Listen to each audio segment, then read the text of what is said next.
Have you ever noticed that bold decorative ladder stitch and wondered how it's made? Well, that's a flatlock stitch. It joins two fabrics so they lay flat with a squiggly stitch on one side and that signature ladder on the other. And it's one of my all-time favorite serger stitches. And after teaching sergers for more than 25 years, I know the spots where people get stuck, like uneven ladders or tensions that are way too tight.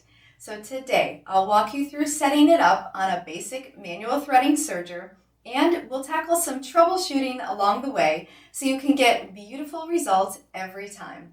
Hi Serger Bees, I'm Sookie, your serger coach, here to help you build confidence with your serger, one stitch at a time. So grab your serger and let's get stitching. A typical serger seam is sewn with the fabric right sides together. You stitch, then press the seam allowance to one side or the other.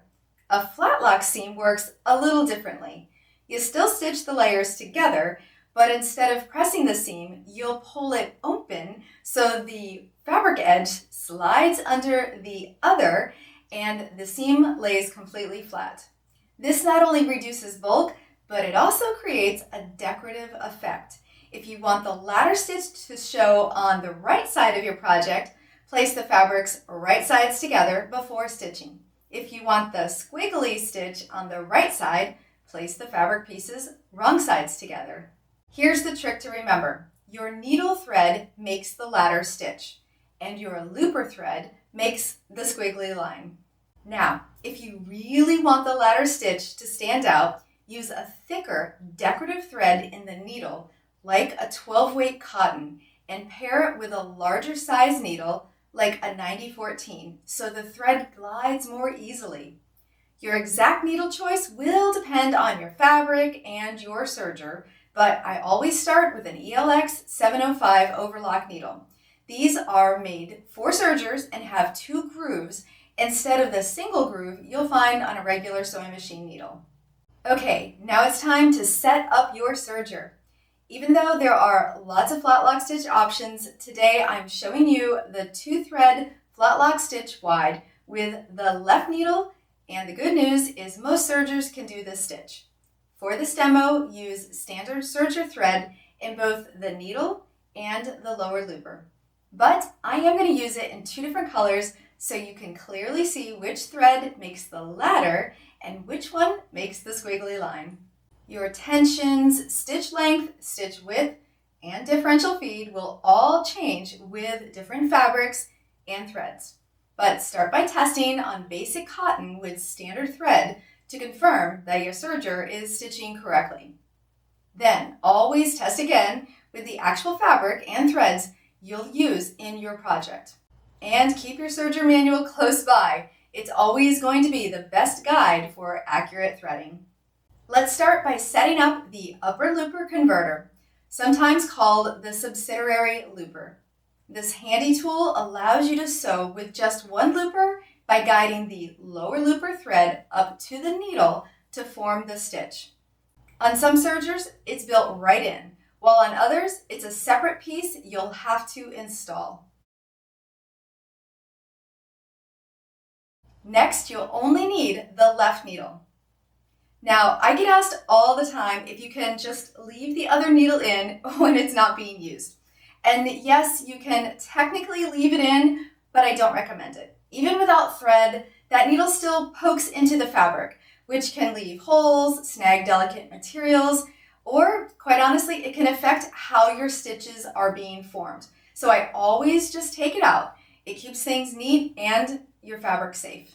When adjusting your serger, always follow the settings in your manual, since every machine is a little different. If your serger doesn't have a 2-thread flatlock wide option, try the 3-thread version instead.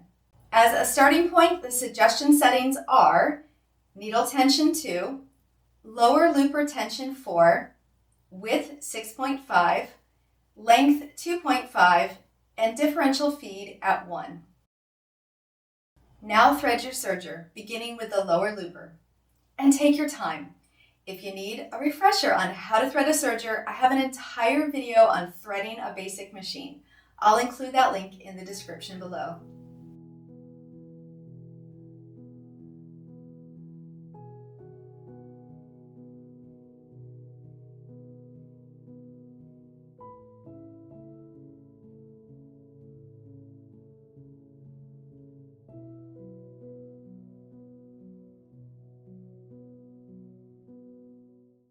Next, thread the needle. Use a needle threader if you have one. It's a lifesaver for your eyes and your patients. And if you don't have one, check out my Serger Faves Amazon list in the description. I've linked all my favorites right there.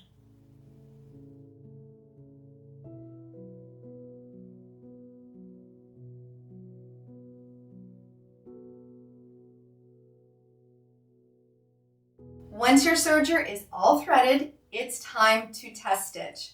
Place 2 pieces of fabric right sides together and stitch along the raw edges just to the left of the blade. Don't trim any fabric off. This will give you about 1/4 inch seam allowance. Hold on to your thread tails to help you get started and sew at a steady pace instead of stopping and starting. At the end, clip your threads and leave at least a 1/2 inch thread tail. Now for the best part, opening the seam.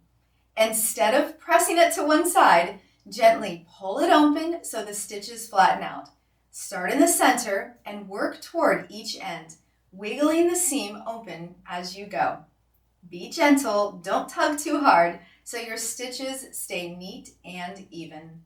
Now this may happen and you might need to remove a flatlock stitch, so let's talk about taking out that flatlock stitch. It's actually pretty simple. The needle thread is what locks the looper, the squiggly stitch, in place. So just gently pull out the needle thread. Once that's gone, the looper thread will slide right out.